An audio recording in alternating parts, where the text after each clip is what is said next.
అందరికీ నమస్కారం. నేను మీ కిరా కార్పేణి. జగన్మోహన్ రెడ్డి 31 అక్రమాస్తుల కేసులో ప్రధాన నిందితుడు. పూర్వం కొన్ని సంవత్సరాల క్రితం 16 నెలలు జైల్లో ఆ శిక్షకు గాను చెప్పకూడదన్నాడు. దీన్ని ప్రత్యేకంగా చెప్పనక్కర్లేదు. అయితే జగన్మోహన్ రెడ్డి ఇన్ని కేసుల్లో నిందితుడిగా ఉన్నాడు కదా. అయితే జగన్మోహన్ రెడ్డి ఆయన సీఎం అయిన తర్వాత మొదటి 2 నెలల్లో ఒకసారి మాత్రం కోర్టుకు హాజరయ్యాడు, సంతకం పెట్టి వెళ్ళిపోయాడు. ఆ తర్వాత ఏం మేనేజ్ చేశాడో, ఆంధ్రప్రదేశ్ని డ్యామేజ్ చేశాడో తెలియదు కానీ 6.5 సంవత్సరం తర్వాత ఇప్పుడు నాంపల్లి కోర్టుకి అంటే సిబిఐ నాంపల్లి కోర్టుకు వచ్చి సంతకం పెట్టే ప్రోగ్రాం పెట్టుకున్నాడు. నాకు తెలిసి లాయర్ చెప్పుకుంటాడు, సార్ మన పని అయిపోయింది, ఇన్ని రోజులైతే మేనేజ్ చేశాం, ఇక పోయే కొద్ది మీ జీవితం డ్యామేజ్ అవబోతుంది, కాబట్టి మీరు అలా వచ్చి సంతకం పెట్టి వెళ్ళండి అన్నాడు. అయితే ఈయన మామూలుగా వెళ్తే నీ అమ్మ పడ ఒక్కడే వెళ్తున్నాడు. అంటే ఇప్పుడు మన జనాల్లోకి పథకాల గురించో అంటే జనాల్ని ఓదార్చడం గురించో లేకపోతే వాళ్ళకి జరిగినటువంటి విపత్తుల గురించి వెళ్ళడానికైతే జనాలు కావాలి అనుకుంటాడు. ఓకే, మరి తప్పు చేసినటువంటి కోర్టుకి వెళ్ళడానికి సంతకం పెట్టడానికి కూడా జన సమీకరణ అవసరం అని ప్రజలు అడుగుతూ ఉన్నారు. మనోడు ఏమైనా ఒప్పుకుంటాడా? 8 లక్షల రూపాయలు స్పెషల్ చార్టెడ్ ఫ్లైట్ వేసుకున్నాడు, బేగంపేటలో దిగాడు. ఇక్కడికి వచ్చే లోపల జన సమీకరణ ఎక్కడి నుంచి జన సమీకరణ వస్తారు?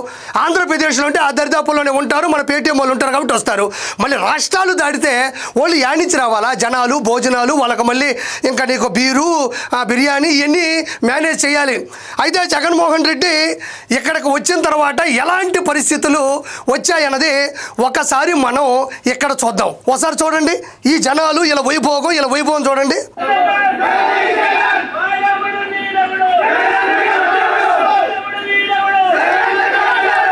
ఇక్కడ వీళ్ళు ఉన్నారు కదా, మీరు పొగాకు రైతుల దగ్గరికి వెళ్ళేటప్పుడు వీళ్ళే ఉంటారు, నిమ్మ రైతుల దగ్గరికి వెళ్ళేటప్పుడు వీళ్ళే ఉంటారు, మామిడికాయ రైతుల దగ్గరికి వెళ్ళేటప్పుడు వీళ్ళే ఉంటారు, గుంటూరు మిర్చి రైతుల దగ్గరికి వెళ్ళేటప్పుడు వీళ్ళే ఉంటారు. కాకపోతే వీళ్ళు కొంచెం దృష్టి పెట్టి చూస్తే దొరికిపోతారు అంతే. వీళ్ళు చేతిలో అట్ట పెట్టుకోవడం వల్లే అన్న అట్రఫ్లాప్ అయిపోయినాడు. ఇక్కడ వీళ్ళు ఏమంటున్నారంటే వాడెవడన్నా వీడెవడన్నా జగనన్నకి అడ్డెవడన్నా. మరి జగనన్నకి అడ్డెవడన్నా అన్నప్పుడు అసెంబ్లీకి వెళ్ళడానికి ఎవరు అడ్డు వస్తున్నారు? జగన్మోహన్ రెడ్డి అసెంబ్లీకి వెళ్ళడానికి ఎవరు అడ్డు వస్తున్నారు? మీరే అంటున్నారు కదా వాడెవడన్నా వీడెవడన్నా జగనన్నకి అడ్డెవడన్నా. మరి అసెంబ్లీకి వెళ్ళడానికి ప్రజా సమస్యల మీద పోరాటం చేసి గలమెత్తాల్సినటువంటి ప్రశ్నను రేకెత్తించాల్సినటువంటి అసెంబ్లీకి వెళ్ళడానికి ఎవరు అడ్డు వస్తున్నారు? భయం అడ్డు వస్తుంది. జగన్మోహన్ రెడ్డికి భయం అడ్డు వస్తుంది. ఎందుకంటే ప్రతిపక్ష హోదా లేదు కాబట్టి. ఇక్కడ ఇంకొకటి, వాడెవడన్నా వీడెవడన్నా జగనన్నకి అడ్డెవడన్నా కాదురా అనాల్సిందే. వాడెవడన్నా వీడెవడన్నా జగనన్నకి తోడెవడన్నా. తోడు ఎవడన్నా? తోడు ఎవడో? సొంత చెల్లి కన్న తల్లిని బయటికి పంపాడు, బాగోగులు చెప్పే బాబాయిని పైకి పంపాడు. ఇప్పుడు తోడు ఎవరూ లేరు. జగనన్నకి తోడెవడన్నా? పొరపాటును మీరు తోడుగా ఉంటారా చెప్పండి. 2024లో 11 వచ్చాయి. మళ్ళీ తోడేలాగా పీక్కొని తోడుగా ఉండడం వల్లే కదా 2029లో ఎన్ని వస్తాయి కూడా చెప్పలేనటువంటి పరిస్థితి వచ్చింది.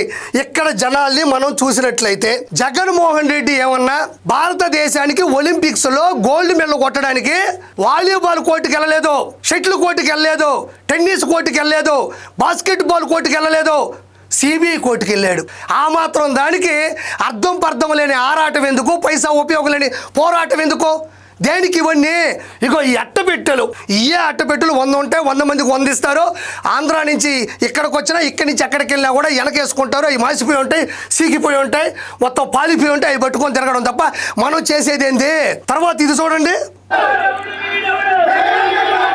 ఇది ఆంధ్రప్రదేశ్ కాదు, తెలంగాణ రాష్ట్రంలో ఉండేటువంటి నాంపల్లి సిబిఐ కోర్టుకి వెళ్తుంటే మొత్తం జూనియర్ ఆర్టిస్టులు అంటే అసలు పిఆర్ఓ పాపం చచ్చిపోవాలా బతకాలా? జగన్మోహన్ రెడ్డి నువ్వు పెట్టుకున్న పిఆర్ఓ బతకాలా చావాలా? ఇదేమన్నా బాహుబలి సినిమానా? వీళ్ళందరినీ ఎక్కించుకొని వీళ్ళందరికీ అట్టపెట్లు ఇచ్చేది ఊరంతా తెప్పాలంటే వాళ్ళు సావాలా బతకాలా? నాకు అర్థం కాదు. ఇక్కడ చూడండి, ఇప్పుడు ఒక ఆవిడ వెళ్ళిపోయింది ఇటు పడి, మళ్ళీ మర్చిపోయారు తండ్రి. ఇక్కడ చూడండి, ఇగో ఈవిడెవరో చూస్తుంటుంది. ఇక్కడ పోలీసు వారు ఉన్నారు, ఓకే సెక్యూరిటీ ఇవ్వాలి తప్పదు. ఎక్కడ చూడండి, సెక్యూరిటీ ఇచ్చే జగన్మోహన్ రెడ్డి కాదు, జగన్మోహన్ రెడ్డి చేత ఎవరైనా చావబోతుంటే వాళ్ళని ముందుగా పసిగట్టి వీళ్ళు కాపాడుతారు. ఇక్కడ చూడండి, విడుదల రజని, ఈవిడ ఎక్స్ హెల్త్ మినిస్టరు, ఈవిడ చిలకలూరుపేట ఎమ్మెల్యేగా పనిచేసింది. ఈడ మనం గమనించినట్లయితే ఈ కోలాహలం చూస్తే నాకు ఒక వైభోగం గురించి గుర్తు చేయాలనిపిస్తుంది. ఇంతకుముందు క్రికెట్ ఉమెన్స్ వరల్డ్ కప్ జరిగింది, భారతదేశం గెలిచింది, ప్రపంచ కళ్ళల్లో నిలిచింది. ఆ భారతదేశం cricket world cup women's world cup గెలవడంలో ప్రత్యేకమైనటువంటి పాత్ర వహించినటువంటి శ్రీచరణి అని ఒక అమ్మాయి, కడపకు చెందించిన అమ్మాయి, ఆ కప్పుని కొట్టిన తర్వాత రాష్ట్రంలోని ఎయిర్పోర్టుకు వస్తుంటే ప్రజాప్రతినిధులు, ప్రజలు, పత్రికా విలేకరులు, అభిమానులు తండోపతండాలుగా వచ్చారు. ఆ శ్రీచరణి గారు ఆ అమ్మాయిని చూడడానికి, భారతదేశానికి వరల్డ్ కప్ తెచ్చిన భాగంలో కష్టపడి దానికి దోహదపడింది కాబట్టి ఆ అమ్మాయిని చూడడానికి వచ్చారు. అది ఒక కారణం ఉంది. అక్కడ కారణం ఉంటే ఇక్కడ దారుణం ఉంది. అది కారణం, ఇది దారుణం. ఆ అమ్మాయి కూడా కడప నుంచే వెళ్ళింది. ఈరోజు దేశానికి గర్వకారణమైన కప్పుతో పాటు పేరు తీసుకొని వచ్చింది. అదే కడప నుంచి వచ్చినటువంటి జగన్మోహన్ రెడ్డి మాత్రం ఆంధ్రప్రదేశ్కి చెడ్డ పేరు తీసుకొచ్చాడు. నేను కడప పులిని, పులివెందుల పులిని, కడప కలెక్షన్ కింగ్ అని చెప్పా. నువ్వు ఉన్న ఒక్క రాష్ట్రానికి చెడ్డ పేరు తీస్తే ఆ అమ్మాయి అదే కడప నుంచి వెళ్ళి భారతదేశానికి కప్పు పట్టుకొచ్చింది. ఎంత తేడా ఉంది. జగన్మోహన్ రెడ్డిని కలవడానికి ఇక్కడికి ఎందుకమ్మా? ఎలాగో వస్తాడు కదా పంట రైతుల దగ్గరికి, కావాలని యాక్టింగ్ చేస్తూ ఎవరన్నా చనిపోతే వాళ్ళకి కాంస్య విగ్రహాలని పెట్టడానికి ఎలాగో వస్తాడు కదా, అక్కడ ఏడవచ్చు కదా ఏడుపు. మళ్ళీ ఈ ఎయిర్పోర్ట్లో ఎందుకమ్మా? ఈ ఎయిర్పోర్ట్లో సిబిఐ కోర్టుకి వెళ్తుంటే, సిబిఐ కోర్టులో సంతకం పెట్టడానికి వెళ్తుంటే ఒక దోషి, 31 అక్రమ ఆస్తుల కేసుల్లో దోషి, ఈడీ కేసుల్లో దోషి అయినటువంటి జగన్మోహన్ రెడ్డి ఎయిర్పోర్ట్లో దిగుతుంటే సిగ్గుపడాల్సింది పోయి ఇదేంది కర్మ? సరేలే, వీళ్ళకు కూడా అప్పుడు నొక్కేసినటువంటి డబ్బులు కొన్ని వేల కోట్ల రూపాయలు హైదరాబాద్లో ఎక్కడో దగ్గర పెట్టుబడి పెట్టుంటారు కాబట్టి అన్నతో పాటు వచ్చేసి, అన్నతో పాటు కలిసిపోయి, అన్నతో పాటు అవి కూడా పరామర్శించుకుని వెళ్ళడానికి వచ్చారు కాబోలు. కాబట్టి మళ్ళీ చూడండి, ఎయిర్పోర్ట్లో జై జగన్, ఎయిర్పోర్ట్లో బేగంపేట ఎయిర్పోర్ట్లో జై జగన్.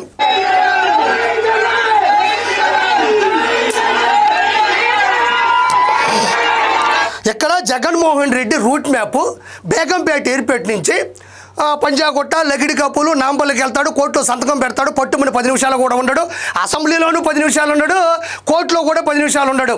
అయితే ఇక్కడ మనం ఇన్ని జగన్ జగన్ అని అరుపులు వినిపిస్తుంటే బయటోడు ఎవడన్నా చూస్తే ఏమనుకుంటాడంటే జగన్మోహన్ రెడ్డి రూట్ మ్యాప్ ఎలా ఉంటుంది అనుకుంటారంటే, జగన్మోహన్ రెడ్డి బేగంపేట ఎయిర్పోర్ట్లో దిగుతాడు, అమీర్పేటలో అనాథ పిల్లలకి అన్నదానం నిర్వహిస్తాడు, పంజాగుట్లో ఉండేటువంటి పేద ప్రజలకి ఉచిత ఇళ్ల పట్టాలు పంపిణీ చేస్తాడు, లగిడికాపూల్లో ఉండేటువంటి దివ్యాంగులకి ట్రైసైకిల్స్ ఫ్రీగా వాళ్ళ చేతిలో పెడతాడు. ఆ తర్వాత నాంపల్లికి వెళ్ళి అంబేద్కర్ గారి విగ్రహానికి పూలదండ వేస్తాడు. ఇలాంటి రూట్ మ్యాప్ ఉన్నప్పుడు ఇలా అరవడంలో తప్పు లేదు. సిబిఐ కోర్టుకి వెళ్తా ఉంటే ఏంది అరుపులు? సాల్వా కప్పాల్సింది పోయి, అవార్డులు రివార్డులు ఇవ్వాల్సింది పోయి ఏంది అరుపులు? ఒక్కడు గుర్తుపెట్టుకో జగన్మోహన్ రెడ్డి, నువ్వు సిబిఐ కోర్టు నుంచి తప్పించుకుంటావేమో, సిబిఎన్ కోర్టు నుంచి నువ్వు తప్పించుకోలేవు. ఇక్కడ చూడండి,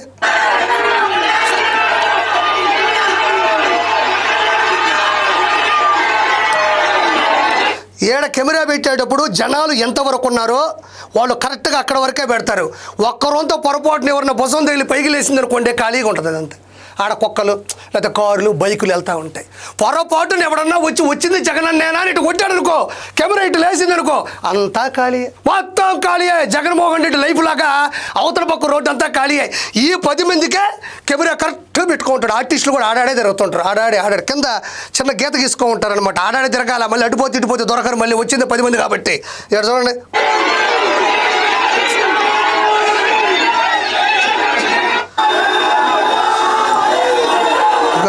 చెప్తున్నాడయ్యా. ఇక్కడ మళ్ళీ సేమ్ సిబిఐ కోర్టుకి పోయినామా, సంతకం పెట్టామా, అంత కూడు తిన్నామా, ఇంటికి వెళ్ళామన్నట్టు ఉండాలి కదా. మళ్ళీ ఇక్కడ మన రాష్ట్రం కూడా కాదు, ఇది తెలంగాణ రాష్ట్రంలో మన సిగ్గుబాధ. ఆంధ్రప్రదేశ్ నుంచి ఒక మాజీ ముఖ్యమంత్రి 31 అక్రమాస్తుల కేసుల్లో ఉన్నాడు, సంతకం పెట్టడానికి వచ్చాడు అని సిగ్గుబాధ మనకే. లేచి చెప్తున్నావా, నాకన్నా దాటినోడు ఎవడో లేడు, నా 31 నాకన్నా దాటినోడు ఎవడు ఉంటే చెప్పండి అని అందరికీ ఇలా పెడుతున్నావా చెయ్యి? ఇలా పెడతా దేనికి పెట్టాలి మనం? ఇక్కడ చూడండి అయ్యా, ఇది లోటస్ పాండ్ ప్యాలెస్. ఈయన సిబిఐ కోర్టు నుంచి నేరుగా లోటస్ పాండ్ ఫోర్ట్కి వెళ్ళాడు. కోర్టు టు ఫోర్ట్, మంచి కోట, 100 కోట్ల రూపాయలతో ఆల్రెడీ కట్టుకున్నాడు.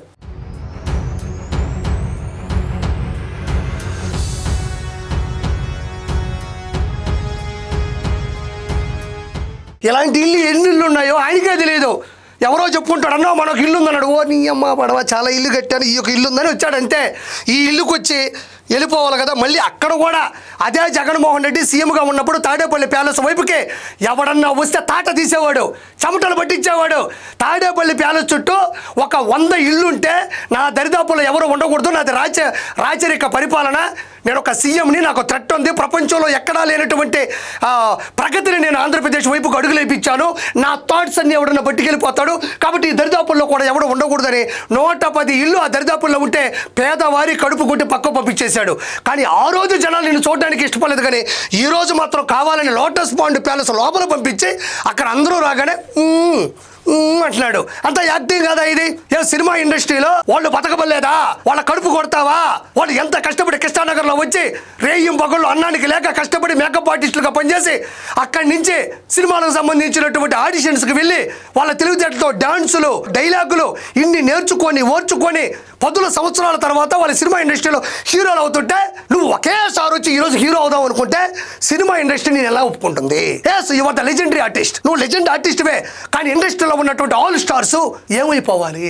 సినిమాలో ఉన్న స్టార్స్ అంతా ఏమైపోవాలి? In the acting huts like this expression. What is that? What is that? పరదాల మధ్యన తిరిగిన నువ్వు, పచ్చడి చెట్లని నరికేసిన నువ్వు, ఏడకొచ్చి లోటస్ పాండ్ ప్యాలెస్ లోపలికి జనాలు రేపించి wow what a great an idea and Oscar level performance, all stars are gone to ఆకాశం. I don't like your behaviour. చూడండి అయ్యా, 9 ఫోటో చూడండి, 9 ఫోటో. పార్టీ గెలవక ముందు మాత్రం, అంటే పార్టీ పెట్టక ముందు, పార్టీ పెట్టేటప్పుడు గెలవడానికి అవకాశం కోసం మాత్రం 9 ఫోటో. రాజశేఖర్ రెడ్డి గారి ఫోటో సోషల్ మీడియాలో ఉండేది, పత్రికల్లో ఉండేది, ఆడ చూసినా ఆడ పెట్టేవాడు, జెండాలు అజెండాలు అన్నింటిలో పెట్టేవాడు. గెలిచిన తర్వాత ఎక్కడా లేరు రాజశేఖర్ రెడ్డి గారు. ఇప్పుడు ఓడిపోయాడు కదా, ఎంతో కొంత సెంటిమెంట్ వర్కౌట్ చేయాలి కదా, వెంటనే ఫ్రేమ్ వచ్చేసింది. నాయన జగనన్న, నాయన నేను రాజశేఖర్ రెడ్డి గారిని తప్పుగా మాట్లాడలేదు, నన్ను క్షమించండి. ఇక్కడ చూడండి, రాజశేఖర్ రెడ్డి గారు, జగన్మోహన్ రెడ్డి గారు ఫ్రేమ్. అంటే మళ్ళీ సెంటిమెంట్ వర్కౌట్ చేద్దాం అనుకుంటున్నావు.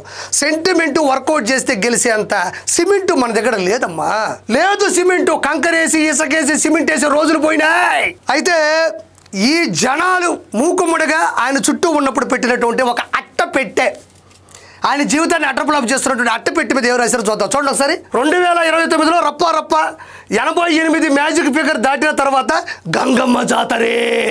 ఏమిరా మీకు ఈ కర్మ? ఇంట్లో వాళ్ళు చెప్పినట్టు అంత సద్యను దీన్ని కూలి పడికెళ్ళి 10 రూపాయలు సంపాదించుకుని కుటుంబం ప్రశాంతంగా ఉంటుంది కదా. ఈ జాతరలు మనకెందుకు? ప్రతి ఊర్లో ఒక జాతర జరుగుతుంది కదా, మరి జగన్మోహన్ రెడ్డి గంగమ్మ జాతర ఎందుకు? సరే చూడండి, 88 మ్యాజిక్ ఫిగర్ అంటే 175కి 88 మ్యాజిక్ ఫిగర్ దాటగానే ఈడ గంగమ్మ జాతర అంటాయా? నాకు అర్థం కాదు. ఇక్కడ ఒకసారి చూడండి మిత్రులారా, ఇక్కడ 88 దాటిందంట. సరే మనం కూడా ఒక అనాలిసిస్ చేద్దాం, ఆ లెక్క ఏంటో ఎన్ని రాబోతాయో మనం కూడా చేద్దాం. మాతో ఒక సర్వే అనుకోండి, ఆర్పీ సర్వే. ఇంతకు ముందు వచ్చిన సీట్లు 11, ఇంతకుముందు వచ్చిన సీట్లు ఇవి 11. ఇప్పుడు ఇది 2024లో. నెక్స్ట్ మ్యాజిక్ ఫిగర్ 2029లో 88 అంటున్నారయ్యా. ఇవి నా సర్వేలో ఇవి రెండు చూస్తూ ఉంటే 88/11 ఈక్వల్ టు 8. 2029లో జగన్మోహన్ రెడ్డికి వచ్చేటువంటి సీట్ల సంఖ్య కిరాక్ కార్పీ ఫార్ములా, కిరాక్ కార్పీ సర్వే 88 2029లో మ్యాజిక్ ఫిగర్ అంటున్నారు. 2024లో వచ్చింది 11, 2 ఒకట్లు. ఈ 2 ఒకట్లు 88 కింద వేస్తే వచ్చేది మొత్తం కలిపి 8 సీట్లు. ఒరిని పాసుగాల మీరు ఈ రోజు హైదరాబాద్కు వచ్చి సిబిఐ కోర్టు చేసిన గందరగోళం వల్ల 3 సీట్లు పోయినాయి. ఈ నెక్స్ట్ వచ్చేది జగన్మోహన్ రెడ్డికి 8 సీట్లే. నేను ఫైనల్గా ఒకటి చెప్తున్నా, జగన్మోహన్ రెడ్డి అనుకున్నాడు 2024లో నేను ఎన్ని పొరపాటు చేసినా, నేను ఎంత శాడిజంగా సైకోయిజంగా ప్రవర్తించినా కూడా నాకు 151 సీట్లు ఆల్రెడీ ఉన్నాయి. 5 అటు ఇటు పోతాయి అనుకున్నాడు. 151లో 5 అటు ఇటు పోతాయి అనుకున్నాడు. కానీ 2 ఒకట్ల మధ్య నుండి 5 పోతుందని ఆయన ఊహించలే. ఎందుకు పావు? ఇలాంటి చేష్టాలు చేసావు కాబట్టి నీకు 11 వచ్చాయి. ఒక పని చేయి, ఆ పేటీఎం వాళ్ళు నీ కోసం వచ్చిన కొంతమంది ఉన్నారు కదా బీరు బిర్యానీలకి, వాళ్ళందరినీ ఇప్పుడు ఆంధ్రప్రదేశ్, తెలంగాణ, మిగతా 26 రాష్ట్రాలు ఉన్నాయి. ఆంధ్రప్రదేశ్, అరుణాచల్ ప్రదేశ్, అస్సాం, బీహార్, ఛత్తీస్గఢ్, గుజరాత్, గోవా, హర్యానా, హిమాచల్ ప్రదేశ్, జార్ఖండ్, కేరళ, కర్ణాటక, మధ్యప్రదేశ్, మహారాష్ట్ర, మణిపూర్, మిజోరం, మేఘాలయ, నాగాలాండ్, ఒడిషా, సిక్కిం, పంజాబ్, రాజస్థాన్, తెలంగాణ, తమిళనాడు, త్రిపుర, ఉత్తరాఖండ్, ఉత్తరప్రదేశ్, వెస్ట్ బెంగాల్ 28 రాష్ట్రాలు ఉన్నాయి. 2 రాష్ట్రాలు అయిపోయినాయి వీళ్ళని తిప్పి. మిగతా 26 రాష్ట్రాలకు కూడా వీళ్ళందరినీ లారీలో ఎక్కించుకొని అక్కడ కూడా తిప్పు, ఈ అడ్డుపెట్లు వేసుకొని తిప్పు. నువ్వు ఏ రాష్ట్రంలో తిరగాల, ఏ రాష్ట్రంలో ఉండాలని కూడా నీకు లేదు. కాబట్టి దయచేసి నువ్వు అన్ని రాష్ట్రాలు తిరుగు. Thank you so much.